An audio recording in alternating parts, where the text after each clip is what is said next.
Assalamualaikum warahmatullahi wabarakatuh.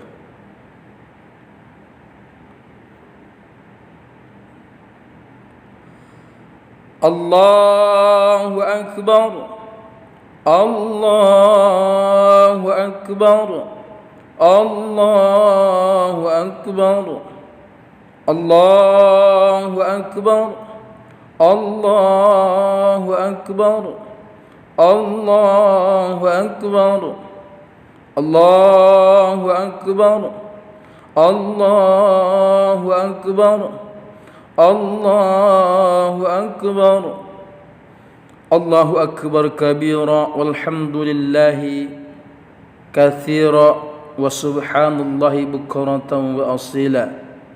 La ilaha illallah wallahu akbar, Allahu akbar walillahil hamd. Alhamdulillahilladzi ja'ala al-muslimina 'idal fitri ba'da siyam Ramadan wa 'idil adha ba'da yaum Arafah. Allahu akbar, Allahu akbar, Allahu akbar. Ashhadu an la ilaha illallah wahdahu la syarika lah, lahul mulkul azimul akbar. Wa ashhadu anna sayyidana Muhammadan abduhu wa rasuluh. Allahumma salli ala sayyidina Muhammad wa ala alihi wa ashabihi alladhina adhaba anhumur rajsi wat tahhar. Amma ba'd, faya ibadallah, ittaqullaha haqqa tuqatih wa la tamutunna illa wa antum muslimun.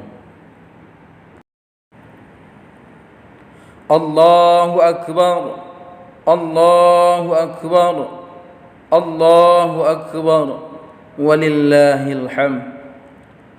Ma'asyiral muslimin rahimakumullah.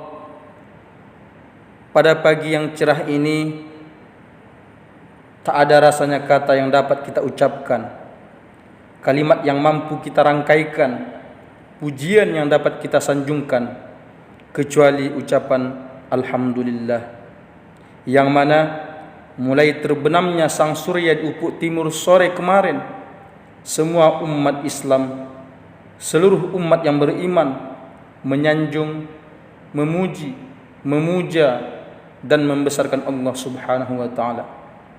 Lantunan kalimat takbir, tahmid, tahlil seakan-akan menambah betapa cintanya kita kepada Allah Subhanahu wa taala. Semoga pagi ini, hari ini, semua yang kita ucapkan dihitung oleh Allah Subhanahu wa taala sebagai gudang amal buat kita semua, sehingga kita sudah menghadap kepada Allah, perbekalan yang kita kumpulkan ini dapat menjadi penolong bagi kita. Amin amin ya rabbal alamin. Di pagi hari ini juga umat Islam di seluruh penjuru dunia, mereka berkumpul di Makkatul Mukarramah dalam suasana yang damai dan bersahabat. Mereka berjemaah dalam beribadah dengan segala manasiknya, bersatu dalam satu niat yang sama, dipersatukan dalam satu panggilan, yaitu panggilan Allah Subhanahu wa taala. Wallahi 'alan nasi hajjul baiti man istata'a ilaihi sabila. Allahu akbar, Allahu akbar, Allahu akbar walillahil hamd. Kemudian salat dan salam mari sama-sama kita ucapkan dengan lafaz Allahumma salli ala sayyidina Muhammad wa ala alihi sayyidina Muhammad. Semoga kelak kita di hari al-yauma la yanfa'u malun wala banun illa man atallaha biqalbin salim, kita akan mendapatkan syafaat dari beliau. Amin amin ya rabbal alamin. Ma'asyiral muslimin rahimakumullah. Hari raya ini adalah hari raya yang memiliki banyak sejarah. Mulai kita masuk bulan Zulhijjah ini, dari tanggal 1 sampai pagi ini, banyak sekali kebesaran Allah yang dipertontonkan kepada umat manusia. Di antaranya adalah kisah tentang Nabi Yunus, kisah perjalanan hidup Nabi Zakaria, kisah tentang hidup Nabi Adam dan Siti Hawa, sampai puncaknya tentang kisah perjalanan hidup Nabi Ibrahim alaihissalam. Kisah ini bukan sembarang kisah. Cerita ini pada hakikatnya adalah untuk dijadikan i'tibar bagi kita selaku umat manusia dalam menjalankan syariat yang disempurnakan oleh baginda Rasulullah sallallahu alaihi wasallam, yang kita akui sebagai Rasulullah sallallahu alaihi wasallam sebagai rasul kita.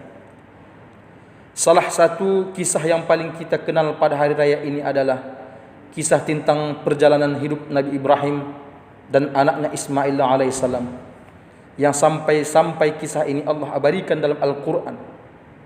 Nabi Ibrahim alaihissalam diuji oleh Allah subhanahu wa ta'ala dengan tidak dikaruniai seorang anak, sampai Nabi Ibrahim bernazar kepada Allah subhanahu wa ta'ala.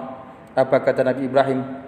Ya Allah, ya Rabb, seandainya jika engkau karuniakan aku seorang anak, insyaAllah aku akan bernazar, apapun yang engkau minta ya Allah, akan aku serahkan kepada engkau ya Allah. Ternyata nazar itu dipegang Allah, sehingga pada suatu hari doa Nabi Ibrahim itu diijabah oleh Allah subhanahu wa ta'ala. Apa doa Nabi Ibrahim? Rabbi habli minas salihin, Rabbi habli minas salihin. Lalu dijawab oleh Allah subhanahu wa ta'ala dengan jawaban fabasyarnahu bighulamin halim. Allahu akbar, Allahu akbar, Allahu akbar, walillahil hamd.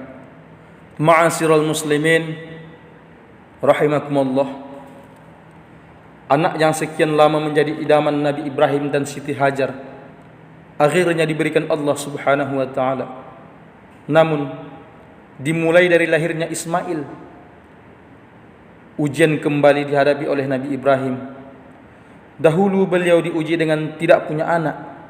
Ternyata setelah anaknya ada, ujiannya semakin besar, yaitu Allah meminta tagihan nazar yang pernah diucapkan oleh Nabi Ibrahim alaihissalam, yaitu Allah meminta kepada Nabi Ibrahim untuk menyembelih anaknya Ismail. Ketika Ismail telah beranjak menjadi anak-anak, ada yang menyatakan berumur 7 tahun, dan ada pula yang mengatakan bahwa Ismail sudah berumur 13 tahun. Maka ketika itu bermimpilah Nabi Ibrahim alaihissalam, seolah-olah dalam mimpinya itu ia mendengar seruan suara, yaitu suara yang berisikan perintah untuk menunaikan nazar dengan cara menyembelih Ismail. Kata Ibnu Abbas, mimpi itu dimulai pada malam tarawih. Pada pagi harinya Nabi Ibrahim berfikir, apakah mimpi itu benar-benar datang dari Allah atau dari syaitan? Berfikir dalam bahasa Arab adalah tarawih, yang asal kata bendanya adalah tarwiyah. Oleh sebab itu hari ini disebut dengan hari tarwiyah, hari berpikirnya Nabi Ibrahim tentang mimpinya tersebut. Namun Ibrahim beranggapan bahwa mimpi itu bukanlah perintah Allah. Pada malam yang kedua, kembali Nabi Ibrahim bermimpi, yang isi mimpinya itu sama dengan mimpinya pada malam yang pertama tadi. Maka pada pagi harinya Ibrahim menjadi tahu bahwa mimpi itu benar-benar merupakan perintah Allah subhanahu wa ta'ala. Oleh sebab itu hari itu disebut dengan Arafah, yang artinya adalah tahu. Kemudian pada malam ketiganya kembali Ibrahim mendapati tidurnya itu dengan mimpi yang berisi sama dengan mimpinya pada malam pertama dan kedua. Kemudian Nabi Ibrahim duduk. Beliau menangis memandang wajah Ismail yang begitu lucu, imut, manja, lembut dan tampan. Sambil memegang kepala Ismail, air mata Ibrahim bercucuran bak air jatuh dari langit. Beliau menangis, beliau bersedih, tertunduk lemah. Anak yang selama ini ia damba-dambakan, buah hati, belayan jantung, penghilang rasa letih, menjadi obat ketika sakit, penghibur ketika sedih. Ternyata Allah subhanahu wa ta'ala memintanya untuk disembelih. Dapat kita bayangkan betapa beratnya cobaan yang dihadapi oleh Nabi Ibrahim. Oleh sebab itu pada hari yang ketiga ini juga dikenal dengan hari Nahri, yaitu hari penyembelihan. Allahu Akbar, Allahu Akbar, Allahu Akbar, walillahil hamd. Ketika Nabi Ibrahim hendak pergi melaksanakan penyembelihan, beliau berkata kepada Siti Hajar, "Wahai istriku, tolong pakaikan Ismail pakaian yang paling bagus, kerana aku akan pergi bertamu berdua bersamanya." Maka Siti Hajar menyiapkan pakaian yang bagus untuk Ismail, memberi minyak rambut dan menyisir rambutnya Ismail. Secara sembunyi-sembunyi Nabi Ibrahim membawa seutas tali dan sebilah pisau di dalam perbekalannya. Lalu beliau berangkat bersama Ismail menuju kota yang dekat dengan kota Mina. Lalu iblis tak tinggal diam. Tak pernah iblis sesibuk itu, kecuali pada hari di mana Nabi Ibrahim membawa Ismail untuk disembelih. Mulailah iblis mendatangi Siti Hajar. Apa kata iblis? "Wahai Hajar, tahukah kamu bahwa suamimu yang begitu kamu sayangi akan menyembelih anakmu Ismail?" Kemudian Siti Hajar menjawab, "Seorang nabi tidak akan pernah diperintahkan oleh Tuhannya untuk melakukan sesuatu di luar batas kemampuan hambanya." Lalu iblis berkata lagi, "Iya, betul, bahwa Ibrahim suamimu akan menyembelih Ismail." Lalu Siti Hajar bertanya, "Kenapa?"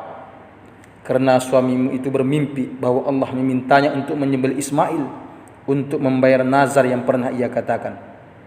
Apa kata Siti Hajar? "Kalau itu benar-benar perintah dari Allah, jangankan anakku, aku sendiri rela, ikhlas untuk disembelih." Kemudian iblis berangkat dengan hati yang kecewa. Tapi iblis tidak putus asa. Iblis mencoba mendekati Ismail. Apa kata iblis kepada Ismail? "Wahai Ismail, sekarang engkau bersenang-senang, tertawa, tapi kau tak tahu bahwa ayahmu membawa tali dan sebilah pisau untuk menyembelihmu." Lalu apa kata Ismail? "Engkau dusta.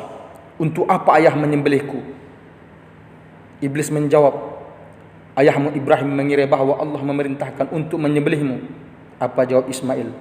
"Kalau itu perintah Allah, maka kami harus taat kepadanya." Ketika iblis mencoba untuk menghasutnya kembali dengan kata-kata, langsung Ismail melemparnya dengan batu, hingga menurut riwayat mata iblis itu pecah dan langsung berlari meninggalkan Ismail. Oleh sebab itu salah satu syarat wajib haji adalah melontar jumrah. Allahu Akbar, Allahu Akbar, Allahu Akbar, walillahil hamd. Ma'asyiral muslimin rahimakumullah. Kemudian apa kata Ibrahim kepada Ismail? "Wahai anakku, sungguh ayah telah bermimpi bahwa ayah diperintahkan oleh Allah Subhanahu wa taala untuk menyembelihmu. Bagaimana pendapatmu wahai anakku?" Sebagaimana Allah abadikan dalam Al-Quran surat As-Saffat ayat 102. Apa kata Allah? "Falamma balagha ma'ahu as-sa'ya qala ya bunayya inni ara fil manami anni adbahuka fanzur madza tara qala ya abati if'al ma tu'mar satajiduni insyaallah minas sabirin." Maka tatkala itu sampai pada umur sanggup berusaha bersama-sama Ibrahim berkata, "Wahai anakku, sesungguhnya aku melihat dalam mimpi bahwa aku menyembelihmu. Maka pikirkanlah apa pendapatmu." Ia menjawab, "Wahai bapakku, kerjakanlah apa yang diperintahkan Allah kepadamu. InsyaAllah kamu akan mendapatiku termasuk orang-orang yang sabar." Allahu Akbar, Allahu Akbar, Allahu Akbar. Kemudian Ismail berkata, "Wahai ayahku, saya ingin menyampaikan beberapa pesan kepada ayah. Hendaklah ayah mengikat tanganku agar aku tidak bergerak-gerak yang nanti dapat menyakiti ayah. Hendaklah wajahku dihadapkan ke tanah agar supaya aku tidak melihat wajah ayah. Kemudian tolong lipat kain ayah agar nantinya tidak terlumuri oleh darah. lepaskan bajuku agar tidak terkena darah yang nantinya menimbulkan kenangan yang menyedihkan. Wahai ayahku, asahlah tajam-tajam pisau ayah agar penyembelihanku berjalan dengan singkat, sebab sakaratul maut dahsyat sekali. Berikan bajuku kepada ibu untuk kenang-kenangan, serta sampaikanlah salamku kepadanya supaya dia tetap sabar dan dilindungi oleh Allah Subhanahu wa taala. Jangan ceritakan wahai ayahku bagaimana ayah mengikat tanganku. Jangan izinkan anak-anak sebayaku datang ke rumah agar kesedihan ibu tidak terulang kembali. Dan apabila ayah melihat anak-anak sebayaku, janganlah terlampau jauh untuk diperhatikan. Nanti ayah akan bersedih. Lalu Ibrahim berkata, sebaik-baik penolong adalah engkau wahai anakku. Namun dalam riwayat yang lain, Ismail pernah berbicara kepada ayahnya agar tali yang mengikat tangan dan matanya untuk dilepaskan kembali. Kata Ismail, agar Allah tidak melihat kita dalam keadaan terpaksa untuk beribadah kepadanya. Kemudian Ismail meminta kepada ayahnya untuk langsung meletakkan pisau itu di lehernya, agar supaya malaikat tahu bahwa putra Ibrahim itu benar-benar taat dengan perintah Allah Subhanahu wa taala, yang dengan suka dan penuh kerelaan. Allahu akbar, Allahu akbar, Allahu akbar, walillahil hamd. Ma'asyiral muslimin rahimakumullah. Maka Nabi Ibrahim memanjangkan, menelentangkan dua tangan Ismail dan dua kakinya tanpa ikatan, serta memalingkan wajahnya ke tanah. Kemudian langsung meletakkan pisaunya di leher Ismail dengan sekuat tenaga. Akan tetapi pisau itu membalik dan tidak bisa memotong lehernya Ismail. Apa kata Ismail ketika itu? Wahai ayahku, kalaulah kekuatan engkau hilang karena aku, maka dapat dikatakan ayah masih tak rela untuk menyembelihku.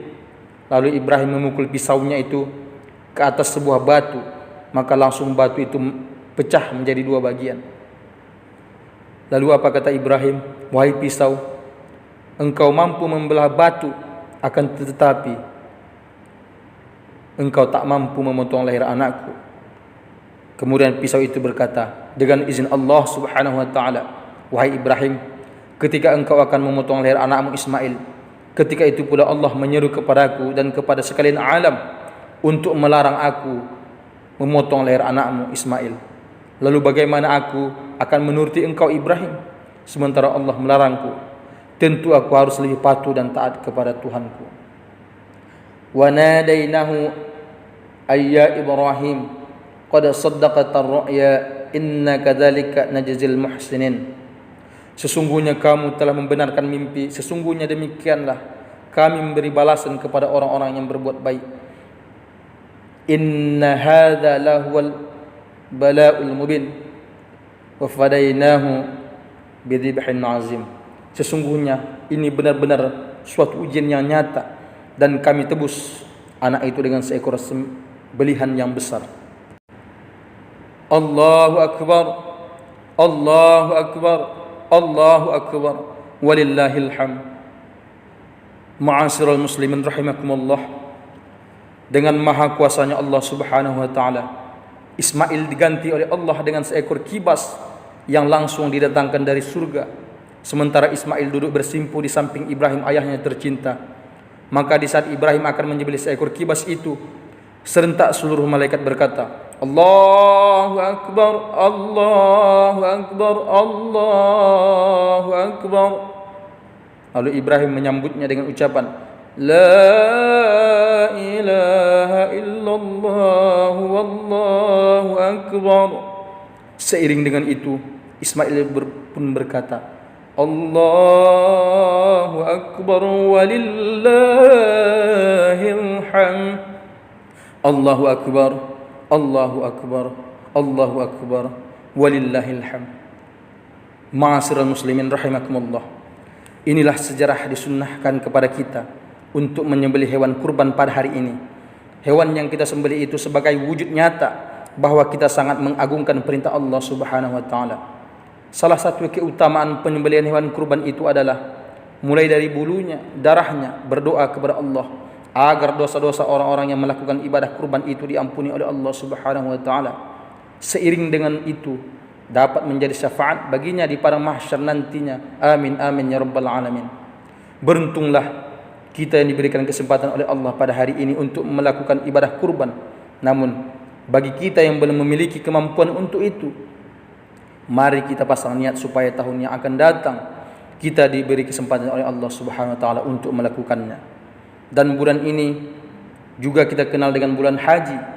Bagi saudara kita, karib kerabat kita yang diberikan kesempatan oleh Allah Subhanahu wa taala untuk menunaikan rukun Islam yang kelima, semoga kembali dengan menjadi haji yang mabrur, haji yang diterima oleh Allah Subhanahu wa taala. Haji yang mabrur itu tak ada balasannya melainkan surganya Allah Subhanahu wa taala. Dan bagi kita yang belum mempunyai kemampuan untuk itu, mari sama-sama kita datangi rumah-rumah Allah di sekitar kita, yaitu kita makmurkan masjid. Kita datang solat berjemaah ke masjid dan ke musalla, karena salah satu rumah Allah pengganti dari Masjidil Haram di Mekah adalah masjid yang ada di tempat kita ini. Semoga segala amal ibadah kita, puasa kita pada bulan ini semuanya diterima oleh Allah Subhanahu wa taala. Amin amin ya rabbal alamin. Barakallahu li wa lakum fil Qur'anil azim wa nafa'ani minal Qur'ani wa dzikril hakim wa taqabbalallahu minkum tilawatahu innahu huwas samiul basir. Allahu akbar, Allahu akbar, Allahu akbar, Allahu akbar, Allahu akbar, Allahu akbar, Allahu akbar kabira walhamdulillahi katsira wa subhanallahi bukratan wa asila. La ilaha illallah wahdahu la syarika lah wa asyhadu anna Muhammadan abduhu wa rasuluh. Alhamdulillahilladzi khalaqas samawati wal arda wa ja'alaz zulumati wan nur. أشهد أن لا إله إلا الله وحده صدق وعده ونصر عبده وأعز جنده فهزم الأحزاب وحده وأشهد أن محمدا عبده ورسوله من لا نبي بعده.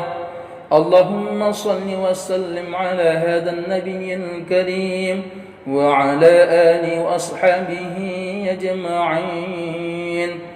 أما بعد فيا عباد الله اتقوا الله حق تقاته ولا تموتن إلا وأنتم مسلمون. فاسمعوا ما قال الله سبحانه وتعالى وبه يهتدي المهتدون. أعوذ بالله من الشيطان الرجيم. بسم الله الرحمن الرحيم. قل هو الله أحد الله الصمد لم يلد ولم يولد ولم يكن له كفوا أحد. إن الله وملائكته يصلون على النبي يا أيها الذين آمنوا صلوا عليه وسلموا تسليما. اللهم اغفر للمسلمين والمسلمات والمؤمنين والمؤمنات الأحياء منهم والأموات برحمتك يا أرحم الراحمين. اللهم اغفر لنا ذنوبنا ولوالدينا وارحمهما كما ربيانا صغيرا.